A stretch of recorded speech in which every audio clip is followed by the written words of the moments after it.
चलो मान लेते हैं कि तुम सच बोल रहे हो। चलो मान लेते हैं कि वो गुनाहगार नहीं है। चलो मान लेते हैं कि तुम्हारे पास कुछ नहीं है। ऐसे जुमले हम अपने डे टू डे लाइफ यानी रोज़मर्रा ज़िंदगी में ज़रूर बोलते या सुनते हैं। इन जुमलों में हम कह रहे हैं चलो मान लेते हैं कि, इसके लिए आपको यूज़ करना होगा इंग्लिश में लेट्स से दैट। आइए कंप्लीट स्ट्रक्चर समझते हैं। Let's say that plus sentence. Sentence या टेंस या सिचुएशन के हिसाब से चेंज होता रहेगा। लेट्स से दैट ये वही का वही रहेगा विच मीन चलो मान लेते हैं कि। अच्छी तरह समझने के लिए कुछ मिसालें देखते हैं।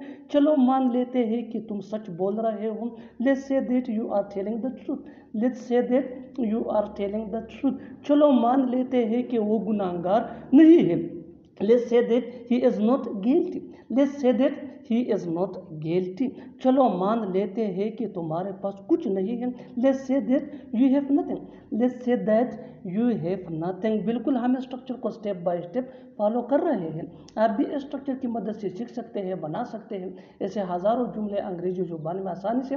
That can be really helpful for you. अच्छी तरह समझने के लिए एक और मिसाल देखते हैं। One more example for better understanding. चलो मान लेते हैं कि तुम वहाँ नहीं गए। Let's say that you didn't go there. Let's say that you didn't go there. Didn't ये डिड नॉट का शॉर्ट फॉर्म है। और आखिर में ये सेंटेंस आपके लिए कमेंट सेक्शन में इसका जवाब ज़रूर देना। चलो मान लेते हैं कि उसके पास पैसे नहीं है। चलो मान लेते हैं कि उसके पास पैसे नहीं है। Subscribe to English page for more advance English sentence structure.